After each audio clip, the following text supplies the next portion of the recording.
Assalamu alaikum dear students, I am Anjum Shafiq, your biology teacher for grade 10, and today we are going to complete the previous topic, that is the types of variation. So let's move to the board. So types of variations.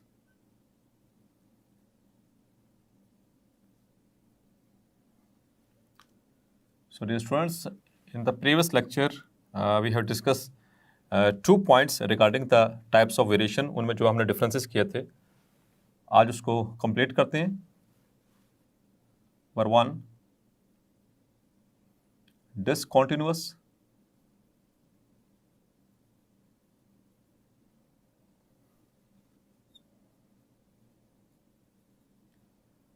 variations, and the second type is the continuous variations.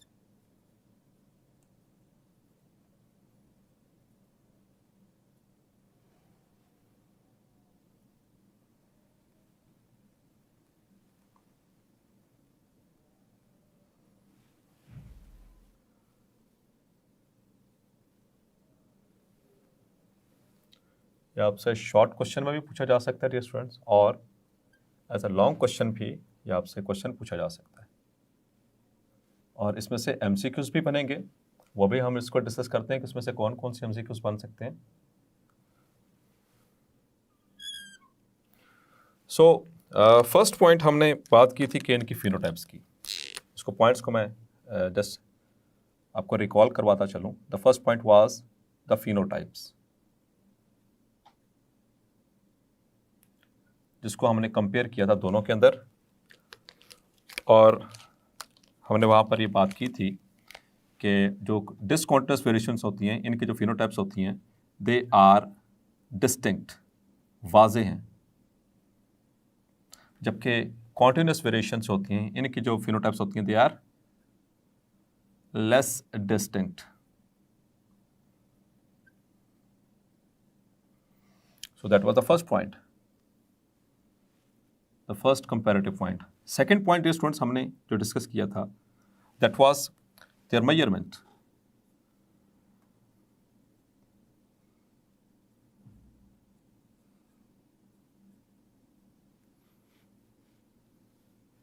So as far as the measurements are concerned, the discontinuous variations they are not measurable, और जो continuous variations हैं they are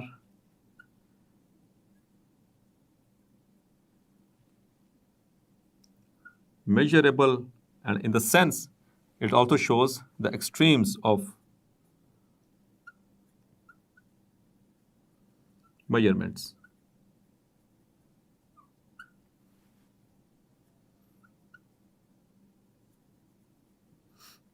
So previously we discussed these 2 points. Now today we are going to discuss the third point, and that is the alleles and the genes. इनका जो genetic makeup है वो कौन control करता है.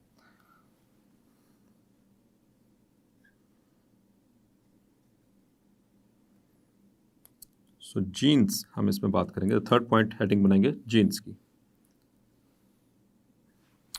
So as far as genes are concerned, the discontinuous variations, dear students, they are controlled by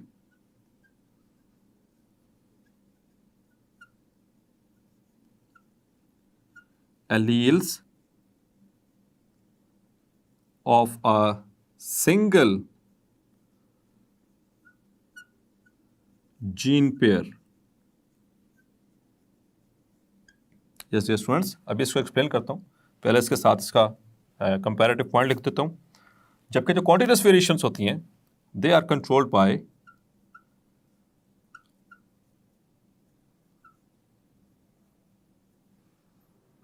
many genes. और कोई ऐसा ट्रेट जो बहुत सारे जीन से कंट्रोल हो dear students, it is also called as, ऐसे जीन्स को पॉलीजीन्स भी कहेंगे, these are called as polygenes, या फिर ऐसे ट्रेट को जो कि बहुत सारे जीन से, मोर than one pair of gene से कंट्रोल हो रहा हो, तो उसे पॉलीजीनिक ट्रेट भी कहते हैं। सो that was an additional information regarding this point. तो अब आते हैं थोड़ी सी डिटेल की तरफ इसमें। तो जो डिसकंटिन्यूअस वेरिएशंस है dear students, they are controlled by the alleles of a single gene pair. एक ही जीन पेयर है जो कि इसको कंट्रोल कर रहा है और उसके मुख्तलिफ एलील्स हैं। तो इसको हम जिस तरह से इसको मैंने उसको कैटेगराइज किया कि ये पॉलीजीन्स कहलाते हैं या पॉलीजेनिक ट्रेट कहलाता है, इसी तरह से यहाँ पर जो हमने एक तो एबीओ ब्लड ग्रुप सिस्टम की भी एग्जांपल पढ़ी, तो जीन पेयर एक है लेकिन उसमें एलील्स ज़्यादा होते हैं। सो इनको मल्टीपल एलील्स भी कहा जाता है। They are controlled by multiple alleles. और dear students, what are alleles? Clear है ना कॉन्सेप्ट आप लोगों का इसके वाले से कि किसी भी ट्रेट को कंट्रोल करने के लिए there is at least a pair of gene, और उस पेयर ऑफ जीन में जो एलील्स होते हैं वो डोमिनेंट भी होते हैं, रिसेसिव भी होते हैं। तो इसका मतलब ये हुआ कि जो एलील्स हैं उनके अंदर मल्टीपल अल्टरनेटिव फॉर्म्स होती हैं।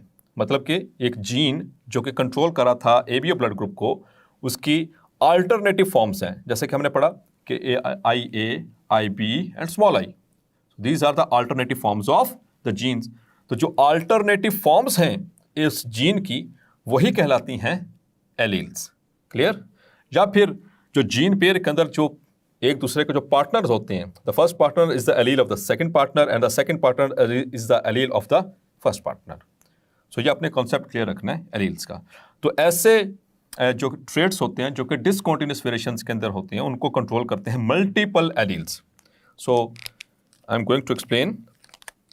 तो मैंने आपसे बात की थी, यहाँ पर मैं एग्जांपल उसी के आगे लेकर चलूंगा जो हमने प्रीवियस डिस्कस की थी एबीओ ब्लड ग्रुप सिस्टम में। तो dear students, ABO blood group system का जो जीन है वो कौन से क्रोमोसोम पे है, तो बताएं मुझे ज़रा। सो दैट इज डेफिनेटली, हमने पहले भी बात की, it is located on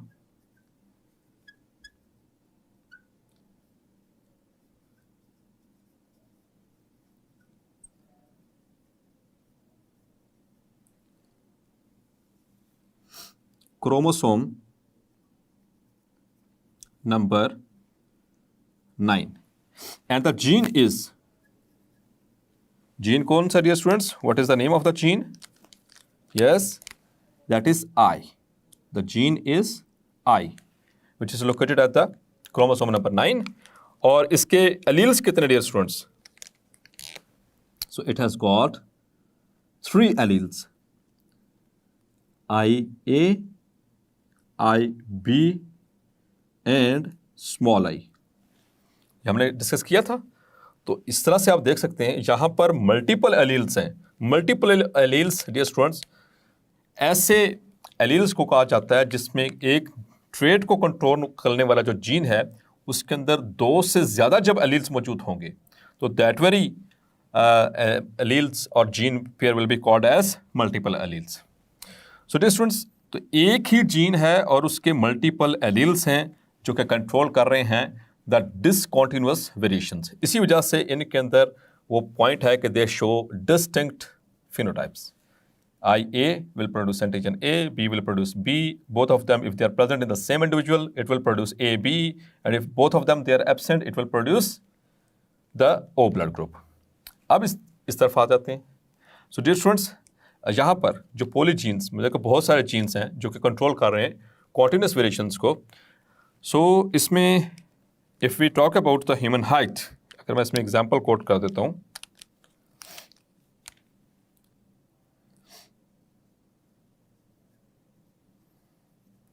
human height, it is a polygenic trait. It is being controlled by more than 3 pairs of alleles, 3 pairs of genes. इसी तरह से स्किन, डियर स्टूडेंट्स आपने वो देखे होंगे व्हीट ग्रेन, जो गंदम के दाने होते हैं, उनके अंदर भी मल्टीपल शेड्स मौजूद हैं। ठीक है, तो उनमें जो स्किन कलर है that is also a polygenic trait and it is also controlled by more than one gene pairs. It is also a polygenic trait.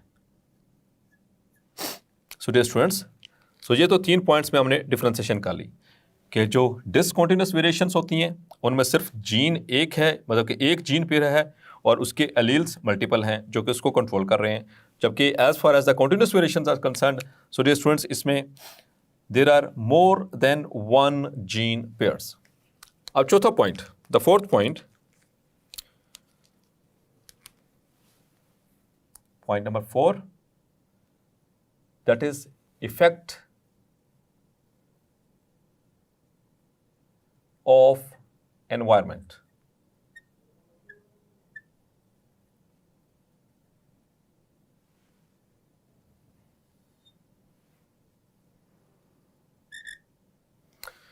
तो इन दोनों वेरिएशंस के ऊपर, यानी कि डिसकॉन्टिन्यूस और कॉन्टिन्यूस वेरिएशंस के ऊपर एनवायरनमेंट किस तरह से इफेक्ट कर सकता है.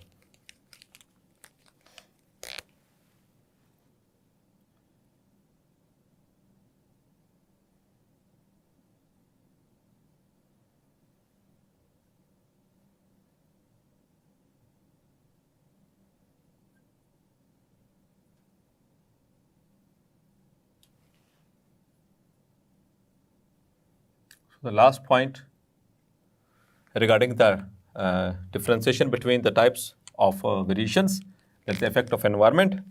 So if look at them, as far as the discontinuous variations are concerned, the environment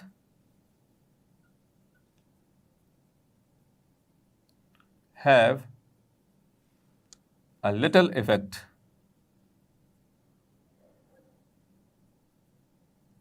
on them.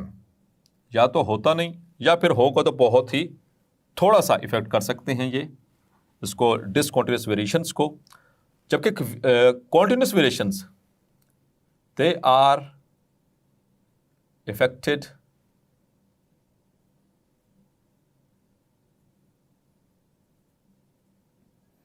by the environment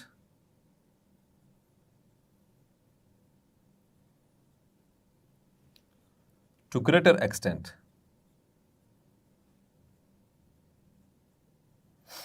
इसको एक छोटी सी मिसाल से समझाता हूँ. पहले इसको देख लेते हैं डिसकॉन्टिन्यूस वेरिएशंस को. तो लेट्स सपोज के टंग रोलिंग की जो हमने एग्जांपल ली, तो टंग रोलिंग में डियर स्टूडेंट्स किस तरह से इफेक्ट हो सकता है. तो आप जितना मर्जी उस पर एनवायरमेंटल स्ट्रेस डालने की कोशिश करें, एनवायरनमेंट को चेंज करने की कोशिश करें, the trait will remain the same, मतलब उसमें कुछ चेंजिंग आने के जो खदशात हैं वो कम होते हैं. इसी तरह से ब्लड ग्रुप्स जो हमने एग्जांपल पढ़ी यहाँ पर, ABO blood group. So dear students, blood group formation जो है, यानी कि जो उनसे एंटीजेंस जैसे कि हमारे एबीओ ब्लड ग्रुप सिस्टम के, they start at the early embryonic life. ये जैसे ही 2 to 3 मंथ्स का बेबी होता है विद इन द वॉर्म ऑफ द मदर, तो उसमें ये एंटीजेंस अपने आप को एक्सप्रेस करना शुरू कर देते हैं and they are expressed till death. जब तक हम जिंदा हैं तो तब तक ये एंटीजेंस एक्सप्रेस होते रहेंगे. और डियर स्टूडेंट्स, सबसे इंपॉर्टेंट बात, हम जो एक दफ़ा एंटीजन हमारे जीन्स में आ गया, मतलब जो एंटीजेंस बनवा रही हमारी बॉडी, हमारे जीन्स बनवा रहे हैं, they are never ever change till death. ठीक है, मतलब कि ये कभी भी चेंज नहीं है. लेट्स सपोज कि अगर मेरा ब्लड ग्रुप है B, so it is not possible, never ever possible कि वो थ्रू आउट द लाइफ मेरा जो ब्लड ग्रुप है वो चेंज हो जाए, बी से वो ए हो जाए या ए बी हो जाए या ओ हो जाए. इस वजह से एनवायरनमेंट का या तो इसमें इफेक्ट होता नहीं है या फिर कुछ ऐसी वेरिएशंस हैं डिसकॉन्टिन्यूस जिसमें थोड़ा बहुत इफेक्ट हो सकता है, but not more than that. जबकि कॉन्टिन्यूस वेरिएशंस में इसकी बहुत सादा सी एग्जांपल आपको बता देता हूं, दैट इज स्किन कलर.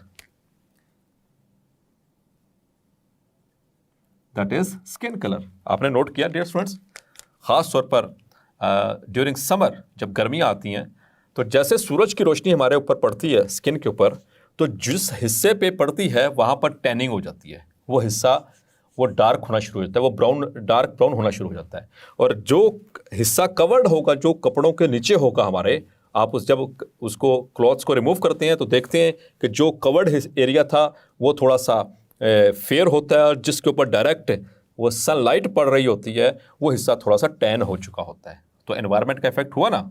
इस तरह से टेम्परेचर इफेक्ट करता है, हीट इफेक्ट करती है। तो लाइट किस तरह से स्किन को इफेक्ट कर रही है, क्योंकि लाइट जो है इसके अंदर जो रेडिएशंस होती हैं वो हमारे सेल्स जो कि यहाँ पर मौजूद हैं मेलानोसाइट्स, वो उनको एक्टिवेट कर देती हैं, और मेलानोसाइट्स जो होते हैं वो रिलीज करते हैं pigment, the brown coloured pigment. So skin के ऊपर पड़ेंगी the radiations from the sun and they activate the melanocytes in skin, and the melanocytes they release melanin. So what is melanin? It is a brown pigment. तो उससे क्या होगा, तो skin का जो कलर है वो टैन होना शुरू हो जाएगा, डार्क होना। अगर आप मुसलसल धूप में खड़े रहेंगे तो अच्छा खासा फर्क पड़ जाता है, उसकी टैनिंग बड़े स्वीयर किस्म की हो सकती है। सो डियर स्टूडेंट्स, एक तो ये चीज़। दूसरा, यहाँ पर एक एक्टिविटी है जिसमें हमने एक ग्राफ बनाना होता है, जिसमें हमारी बुक में भी शामिल है कि क्लास के स्टूडेंट्स की हाइट नोट करें और उसमें आपने ग्राफ बनाना है। तो मैं जस्ट आपको एक कॉन्सेप्ट दूंगा कि कॉन्टीन्यूस और डिसकॉन्टीन्यूस वेरिएशंस का जो ग्राफ है वो किस तरह से बनाते हैं। तो जैसा कि आप ग्राफ बनाते हैं दूसरे सब्जेक्ट्स में भी, सो ग्राफ किस तरह से बनाते हैं, इसमें हमारे पास दो एक्सिस हैं, this is the Y axis and this is the X axis. यहां पर हम वेट लिखेंगे, यानी कि क्लास की वेट की एक्टिविटी है कि कितना स्टूडेंट्स का जो वेट है हम देखना चाह रहे हैं। लेट्स सपोज कि हमारे पास 4 कैटेगरीज आती हैं। कुछ स्टूडेंट्स जो हैं उनका जो वेट है दैट इज़ 30 kg, कुछ का है 35 kg, कुछ का है 40 kg, कुछ का है 45 kg, just for the sake of convenience. और यहाँ पर हम लिखेंगे नंबर ऑफ स्टूडेंट्स, जैसे कि यहाँ पर हम 5, 10, 15 एंड 20 एंड 25। तो उसका ग्राफ किस तरह से बनेगा, हम देखेंगे क्लास में कि कितने बच्चे हैं जिनका वेट जो है वो 30 kg है।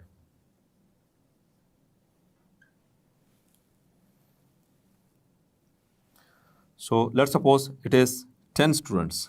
तो यहाँ पर हम इस तरह से एक बार ड्रॉ कर देंगे। इस तरह से 35 kg वाले, let's suppose they are 5 students, उनका है 5। और 40 kg वाले, लेट्स सपोज दे आर 15, तो इस तरह से एक बार ड्रॉ कर देंगे। इसी तरह से 45, लेट्स सपोज दे आर 10, तो हम उसके अकॉर्डिंगली उसको यहाँ पर बार ड्रॉ कर दें। तो इस तरह से चूँकि जो हाइट है इसमें कॉन्टीन्यूटी आती है, तो हाइट में हमें एक्सट्रीम्स मिलेंगी।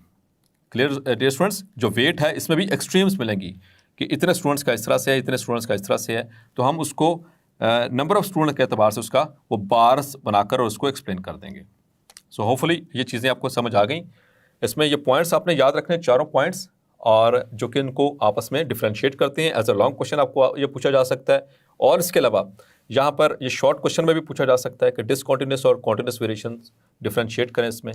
सो डियर स्टूडेंट्स, आपने इस चीज़ को याद रखना है कि जो डिसकॉन्टिन्यूस वेरिएशंस हैं उसमें सिर्फ एक जीन इवॉल्व है, लेकिन उसमें एलील्स उसके मल्टीपल हो सकते हैं। लेकिन as far as the continuous variations are concerned, तो उसमें there are involve more than 1 pair of genes. So उसमें एक पेयर के अलावा और बहुत सारे 2 पेयर हो सकते हैं, 3 पेयर हो सकते हैं उस ट्रेट को कंट्रोल करने के लिए।